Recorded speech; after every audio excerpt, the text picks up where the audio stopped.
Hey, how's it going, guys? Mr. Boss for the win here, and in today's GTA 5 video, I'm going to be giving you guys the ultimate gambling guide for the Diamond Casino and Resort, including some of the best strategies you should use, which games you should play, and which ones you should avoid. So now that I've had roughly about a week of the Diamond Casino and Resort underneath my belt, I've gotten a better idea on the game modes, the tactics, the strategy that have made my life so much easier and have increased my chip count as well. And this will sort of build off a lot of the points I made in a video I did last Wednesday, talking about how it's easy to make money in chips through the casino game modes. I've just got some more things to tell you guys in this one. So we're going to start with the easiest to play games first and work our way up to the most complicated in terms of difficulty and strategy to win. So let's begin with the Lucky Wheel. Now, the Lucky Wheel is obviously the most profitable game in the casino because it costs you literally nothing to play. The only limiting factor here is you can only spin once every 24 hours. But it's something that every time you hop on, you should spin no matter what because there's literally no downside to spinning. I mean, you can win things like chips or money or RP, cars, clothing, rare items. I mean, sometimes it won't necessarily get you money, but you might as well take advantage of it. Now, while you're at it, you need to remember every 48 minutes, if you're specifically looking for chips, to go get yourself your in-game daily allowance of 50,000 chips, and also be sure to claim your 1,000 chip visitor bonus. It's not a ton, but it's better than nothing. Now, when you acquire chips every 48 minutes, you're technically not gaining anything, but if you are looking to spend your money on things inside the casino store or on the games in the casino, then it might be a worthwhile trade. So that's the Lucky Wheel. That's collecting your daily chips. It's about as easy as it gets. The second easiest game mode to play is the slot machines. And there's basically two types of slot machines you have in the game. You have high-frequency slot machines, and you have low-frequency slot machines. Now, your high-frequency slot machines are going to be the ones with the low prize rates. So, for example, this Fame or Shame slot machine that you guys can see I'm playing right here, the minimum prize to win is $10 or 10 chips. And the minimum bet that you can put down is 5. So you could sit here spamming that spin button forever because 5 chips at a time is almost nothing. Now, in this type of slot machine, there is no huge jackpot. I think like the biggest prize here is only like a couple of thousand chips, but it's just your average selection of prizes that don't go up a ton. So that's the first type. The next type of slot machine is your low-frequency slot machine. And these are the slot machines like Deity of the Sun and Diamond Miner, where they're going to lure you in with a huge jackpot prize. These jackpot prizes can be upwards of millions of dollars depending on what your bet is. Now, there really is no strategy for the slot machines because after you bet, you have no influence on the outcome. And the odds are not very good. Now, at the Diamond Casino and Resort, every time you step up to a slot machine, the info screen says that the player return at slots is set to 98.7. So what that means is that for every maximum bet of 2,500 chips, you would expect to lose 32.5. So as I mentioned earlier, there's no strategy to the slot machines. What I like doing, though, is just going every once in a while because if you do get lucky, your payout could be insane in the millions. But if you are lucky enough to get a jackpot or a huge prize on the slot machines, walk away immediately because your chances of winning that again are incredibly low. Up next, we have Roulette. Now, Roulette is another game mode in which you have no influence over the outcome. There's literally zero skill involved. You just place your bet, and that is it. Now, I would recommend staying far, far away from Roulette just because, again, you have no influence on the outcome. Now, in the examples that I'm showing you in this video, what I ended up doing is betting $25,000 on red. And what's interesting is both times it ended up landing on red 32, which means that I was a winner both times. Now, that is not very common. And again, there's no skill involved here. You can just place a certain number of chips on a number, and the spin of the wheel is random. Now, I don't like this because it's random. You have no influence. I also don't like it because of how long it takes. I feel like it takes so long for that little ball to drop into one of the slots, and I just don't have the patience. I want to know what my outcome is a whole lot sooner than that. So, in my opinion, stay away from roulette. It's not even really fun to do as just a quick little game to play. Now let's move on to our first game where some strategy is involved, and that is 3-card poker, where you get to look at your cards, then decide if you want to fold, surrender your ante, or double your bet. So I've heard a lot of people getting confused with 3-card poker, and I feel like I have a pretty good idea of how this game mode works. So in order to receive cards, you have to place down an ante bet. And this ante bet can be anywhere, at least on the high-end tables, from 1,000 to 50,000. And what you do from there is you'll get a set of cards. Now, here's where you have to make a decision. Do you want to put down the pair plus bet or not? The pair plus bet, as you can see on the left-hand side, will pay out a certain amount of money if you have a pair, flush, straight, 3 of a kind, or straight flush, with the big boys being 3 of a kind and straight flush. I always put it down just because it's fun. You never know if you're going to get lucky, and it could lead to a huge payout. Now, once you've placed those 2 bets down, you will receive your cards, and the dealer will get cards. So taking a look at my first hand here, I've got 7, 5, and Jack, which is not a great hand. I don't have any pairs. I don't have a straight. I don't have a flush. So for this hand, it would be ideal for me to fold. Now, the reason it was smart for me to fold there is because the dealer will only play if they have a queen high or better. If the dealer doesn't have a queen high, the play money is pushed and the ante pays out 1-to-1. When the dealer does play, the play money and the ante money are both 1-to-1. So that was a smart fold right there because I wouldn't have won that hand. The dealer had an ace high and he would have beaten my jack and I would have lost that money. Let's move on to the second hand again here. And I haven't even touched on the amount of money I'm betting here. That's all up to you. I just do $25,000 because I think it's a good amount where if I win, I do win a lot. And if I lose, I'm not bankrupting myself. It's kind of right in the middle. So my second hand here is okay. I actually have a pair and I have a queen high as well, which is good in case the dealer also has a pair of twos. Again, unlikely, but it could happen.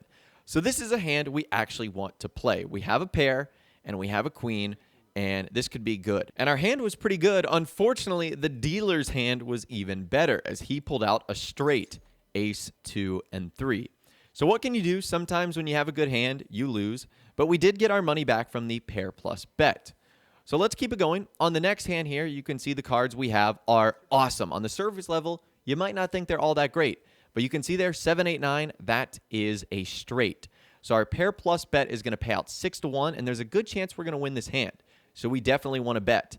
And it turns out that we did end up winning. We had a straight, and we got 117,500 chips right then and there. So that was a really good hand. Let's play one more just to be sure. And we've got a pretty good one too. We have a jack pair, which is nice.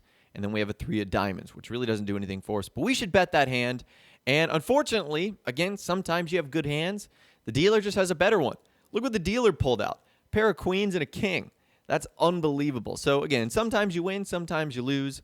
But that right there is 3-card poker. Essentially what my strategy is here, if I have a queen high card or better, I'm going to play. And if I have anything lower than a queen high card or not a pair, I'm usually going to fold. Just always double check to make sure you're not holding a straight or a flush or anything like that. You would hate to fold on something like that when it could win you a ton of money. Now, the next game we're going to move on to is the Inside Track Virtual Horse Racing.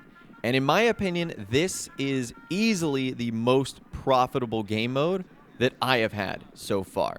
And I'll actually explain why as we get going. I don't think it's the most complex, but I do think it is the most profitable, the one you ultimately want to go about doing. So the Inside Track is pretty simple. You've got a single event and you've got a multiplayer event. For the sake of this video, we're going to be doing the single event. It's the exact same as the multi-event. You just don't have to wait on other players and you don't have to wait on a clock countdown. And essentially what happens is you just pick a horse with a certain number of odds and then you place a certain amount of money on there. and your payout will be based on the odds of the horse. Now, the game has 3 types of horses. You have your favorites, which is from evens to 5-1, your outsiders from 6-1 to 15-1, and your underdogs from 16-1 to 30-1. Now, here's where things get a little bit complicated, so I'm going to do my best to show you some good examples of what I'm talking about here. These are the types of horse races that I like to look for. So what I like to look for is where the number 1 horse is not evens, but also has a different set of odds than the number 2 horse. So you can see the first couple that we're going through right here, these are not all that great. Evens at number 1, and then 4-1 for the second place ones. I don't like those. I'll tell you the ones that I ultimately end up looking for. So the first one we see here is 2-1s and 3-1s. That's not bad. That is actually a good chance to bet on that. But the horse in second place has 3-1 odds. We can actually do better than that. I'll tell you what I'm looking for here. It's something like this, where the horse in first has 2-1 odds to win, and the horse in second has 5-1 odds, a difference of 3. So this is a horse that I would bet on. And what I would do is I would bet the maximum amount of money on horse number 1, $10,000. And usually I will have a lot of success with this strategy. Let's continue to take a look at a couple other examples. Again, the next one, 2-1 odds for the first horse, 4-1 odds for the second horse. That would be a good one to bet on the primary horse. This next one's a really good one too. Constant Brag, 3-1, whereas the second horse, 5-1 odds. That's a really good one right there. And you can see the payout for that would be 40,000 chips if you bet the maximum of 10,000. Now let's move on to a couple others that I really like. My favorite is where the first horse has 4-1 odds and the second horse has 5-1. That means your payout is going to be 50,000 if you end up winning that. That's really good. Now, let's talk about some ones that I don't like that are a little bit deceiving. And it actually happens when the first horse and the second horse have the same odds. So you might see this one and say, 4-1, that's good. But look at the second place horse. Robocall also has 4-1. And that's something you don't want. The same thing happens here. The horse in first has 5-1 odds, and you might say, whoa, look at my payout, $60,000, but not so fast. The second horse also has those 5-1 odds too. So you don't want that. You want there to be a difference between the first horse and the second horse. I know that's a little bit complicated, but honestly, I basically bet on the horse in first every single time when it had different odds than the horse in second. And I went from about 300,000 chips to 1 million chips in about an hour and a half, which is really, really good. And what's super simple about this is you can multitask and do other things while you're trying to do this. Because all you have to do is look for the right horse race, which, by the way, if you want to choose the one, you just back in and out until you get the one that you want. And then you just watch the horses go across the track. And again, I'll show you some examples of my winnings right here. And it's incredibly easy. Again, I went from about 300,000 to 400 to 500,000. And then before you know it, I was up to over 1 million chips, in an instant. It was so easy. Now, it is a little bit of a slow grind if you call an hour and a half a slow grind to get to 1 million chips. But if you use this strategy, you will be winning more times than you lose. So that's why the Inside Track virtual horse racing to me is my personal favorite. It's really the only game mode where I feel like I can consistently make money. And it's also really easy too, because you can, do homework or watch a podcast or do something, and you basically just have minimal effort in order to make money. Hopefully that made sense too. I tried to make it as least confusing as possible. And the final game mode today is by far the most complicated, and that is Blackjack. Now, the reason Blackjack is the most complicated is because the player has to make a series of decisions which will largely decide the outcome. Now, again, because there is an optimal strategy for Blackjack, I'll leave a link to some resources in the description that will tell you what you should do if you're given certain cards or whatnot. But I actually had some okay luck on the couple of hands that I had. So as you guys can see here, this first hand here, I ended up getting a 5 and a 2. Not a great starting hand. So for this, I would obviously want to hit. I would want to take another card. Now, I could double down, but that would mean I would only get one card, and that would be kind of risky. And I certainly wouldn't want to stand because a 7 is not a great amount at all. I won't be winning anything with that. So I end up getting a jack, which brings my total to 17. A little bit risky to take another card. It's sort of right on the edge. So now I have to wait to see what the dealer pulls out, and the dealer pulls out an 18. One better than us. What can you do? So our next hand, we ended up getting a jack and a 5. So that right there is 15. So now I need to make a decision. What am I going to do? To me, this is a pretty good hand to double down because I'm only going to be getting one more card.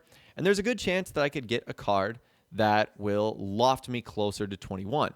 So I double down and I end up getting a 2. Not great, but I didn't bust. Still gives me a chance to play. Again, the dealer pulls out an 18 and we end up losing. What can you do? Now, on my third hand, I end up getting a jack and a queen. Now, when you get cards that are the same value, you have the opportunity to split, which will allow you to double your bet. So that's what I did. I ended up splitting the cards, and I had an amazing split. I ended up getting 20 on both hands. How about that? So because of that, I ended up standing on both, and I got 20 in the left, 20 in the right, and the dealer busted, and I ended up getting 40,000 chips on my $10,000 bet. So once again, Blackjack is by far the most complicated game mode, but it can also be the most profitable game mode if you have a mastery of the basic strategy and you know what to do when the table presents you with certain cards. So again, I will leave some resources in the description so you can check that out for yourself and you can get a better idea of how Blackjack can work in your favor. So a couple of last minute things that I want to wrap up here. Number one is that these gambling games should only be played for fun, not big money. And you should actually expect to lose in the long run. The famous line, the house always wins. What I would do is go in with a certain number of chips that you're comfortable of losing. And if you happen to lose all those, you walk away. If you end up winning more, then hooray, it's a good game for you. I would personally stay away from slots and roulette. I feel like because there is no skill involved at all, those game modes are incredibly random and will likely not lead to many wins. I would personally stay with 3-card poker, blackjack, although it's pretty difficult, and my favorite is Inside Track, which I have played very profitably. And remember to just do your daily tasks like collecting your chips from the counter and spin the lucky wheel because it's free and you literally have nothing to lose. So I apologize for this being an incredibly long video, but there was just honestly so much to talk about here. Like I said, I will leave a link in the description to not only the Blackjack guide, but also a really helpful post that I found on the Grand Theft Auto Online Reddit by a user Enderpete who put together a really cool guide and strategy with odds and probabilities and stuff like that. If you'd like to read something in front of you, it's incredibly useful. So I'll leave a link to that in the description. But I'd also love to hear from you guys in the comments down below. Have you been having success at the casino? And if you have, which game modes have you been playing? Let me know your thoughts, opinions, and more in the comments down below. I'd love to hear from you guys down there. If you did go on to enjoy this video, though, a like rating would, of course, be awesome.